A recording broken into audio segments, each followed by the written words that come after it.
Hello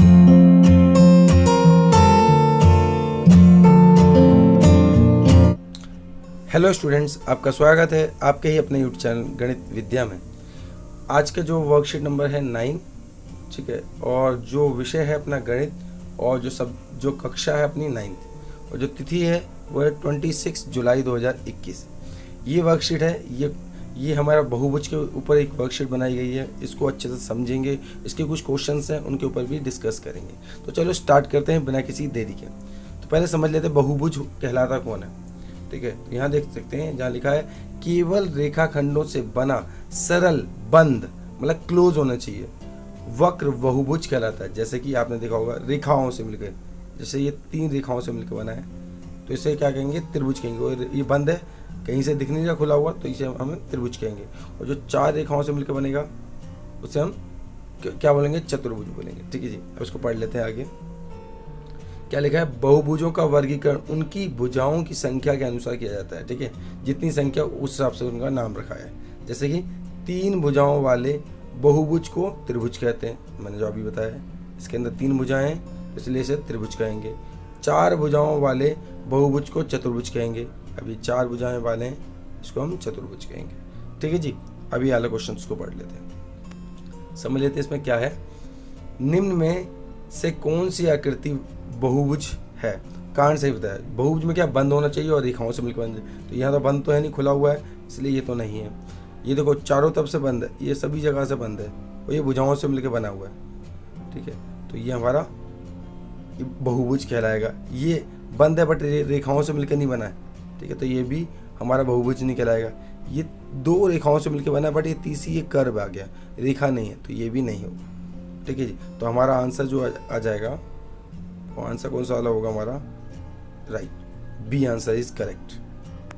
अब आगे पढ़ लेते हैं क्या कह रहा है आगे। भुजाओं की लंबाई व कोणों के प्रकार के आधार पर त्रिभुजों का वर्गीकरण निम्न प्रकार है। अब त्रिभुज को हमने 6 कैटेगरी में बांट रखा है, मतलब भुजाओं के आधार पर 3 कैटेगरी भुजाओं के आधार पर और 3 कैटेगरी हमारे कोणों के आधार पर। पहले भुजाओं वाले देख लेते हैं हम। तीनों भुजाओं की असमान लंबाई, तो तीनों भुजाओं की असमान लंबाई होगी इसके अंदर, मतलब तीनों भुजाएं बराबर नहीं होंगे, अलग अलग होंगे।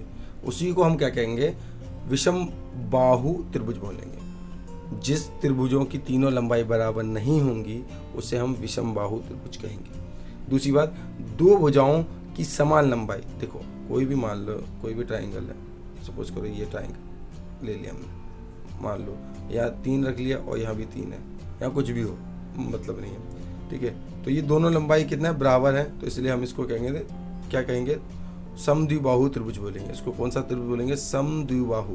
देखो द्वि मतलब 2 भुजाएं बराबर होंगी, उसे हम समद्विबाहु त्रिभुज बोलेंगे। अब आगे, जिसमें तीनों भुजाएं बराबर होंगी, देखो जिसमें तीनों भुजाएं बराबर होंगी, जैसे मान लो ये 5 है तो ये भी 5 है, ये भी 5 है, इसको हम कहेंगे समबाहु त्रिभुज। जैसे क्या कहेंगे, समबाहु त्रिभुज। समझ में आया होगा आपको आई थिंक। अब आते हैं कोणों के आधार पर। अब त्रिभुजों के कोणों के प्रकार और त्रिभुजों का नाम, मतलब कोणों के आधार पर हम त्रिभुजों को बांटेंगे। प्रत्येक कोण न्यून कोण है। न्यून कोण किसे कहते हैं बेटा, जो 90 डिग्री से छोटा हो।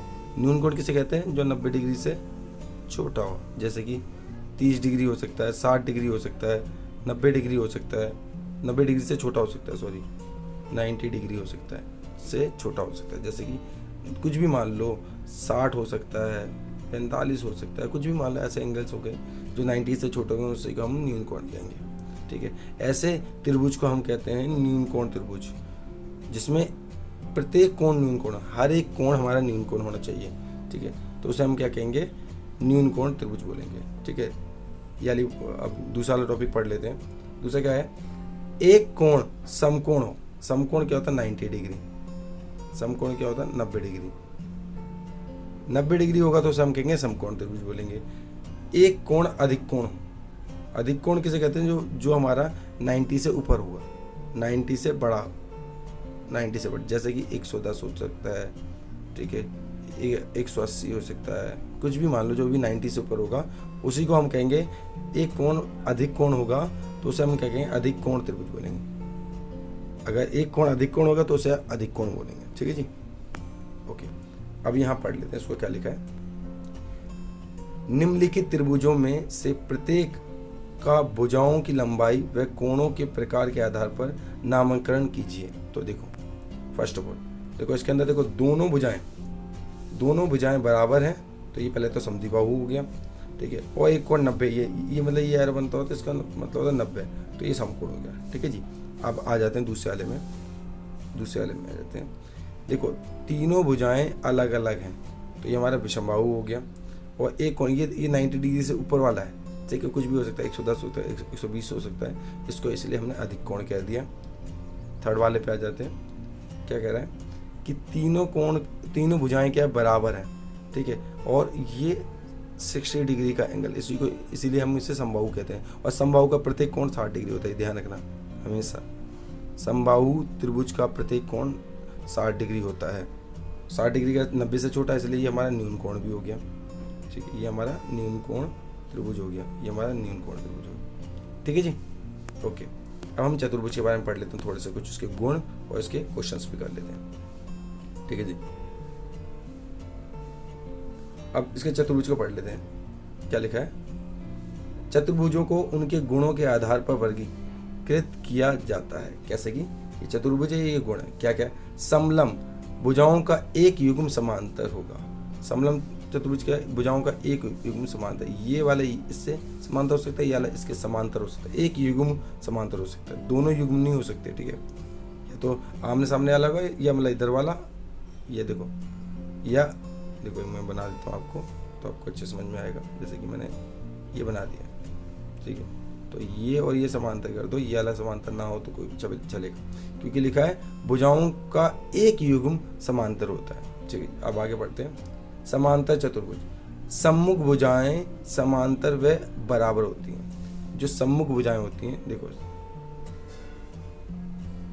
ये समांतर होंगी और बराबर होंगी, ये भी हो सकती हैं और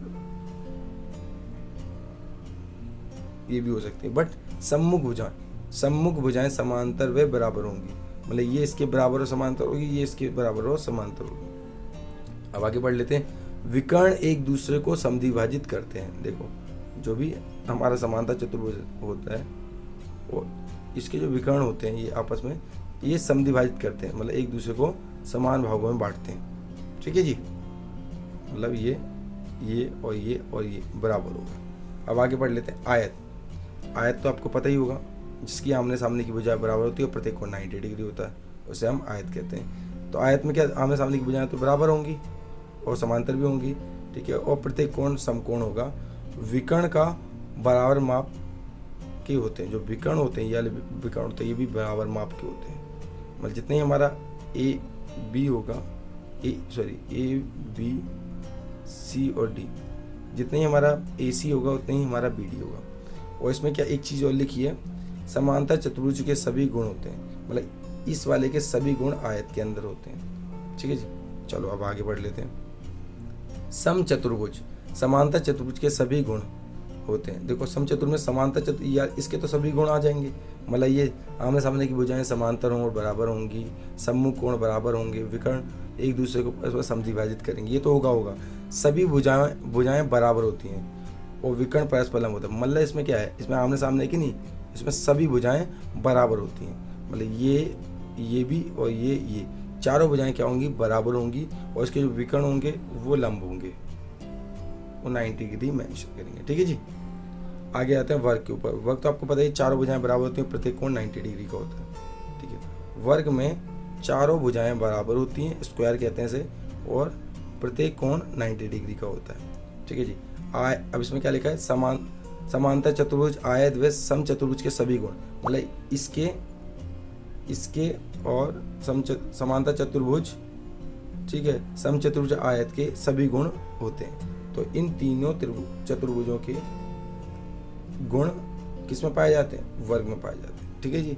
अब इसके कुछ क्वेश्चंस पे बात कर लेते हैं, ठीक है जी। अब इसके कुछ क्वेश्चन पे बात कर लेते हैं। अब लिखा क्या है, बताइए कथन सत्य है या असत्य है, हमें सत्य व असत्य बताता है। एक आयत का प्रत्येक कोण समकोण होता है, राइट, ये हमारा सही है।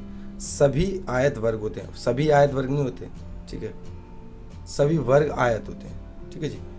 ओके, एक वर्ग के विकर्ण परस्पर लंब होते हैं, सत्य हमारा। एक समांतर चतुर्भुज की सभी भुजाएं बराबर होती हैं। समांतर चतुर्भुज की आमने सामने की भुजाएं बराबर होती हैं, सभी भुजाएं बराबर नहीं होती। ठीक है जी, अब आगे पढ़ लेते हैं। सभी वर्ग समांतर चतुर्भुज नहीं होते, सभी वर्ग समांतर चतुर्भुज होते हैं, बट ये गलत लिखा है। सभी आयत समांतर चतुर्भुज होते हैं, राइट। हम सभी आयत जो होते हैं वो समांतर चतुर्भुज होते हैं। ठीक है जी, ये आपने इसको अच्छे से नोट डाउन कर लेना है। आई होप आपको ये वीडियो पसंद आई होगी। अगर ये वीडियो पसंद आई तो लाइक शेयर कमेंट करना मत भूलना। थैंक यू फॉर वॉचिंग गणित विद्या। Bye, take care.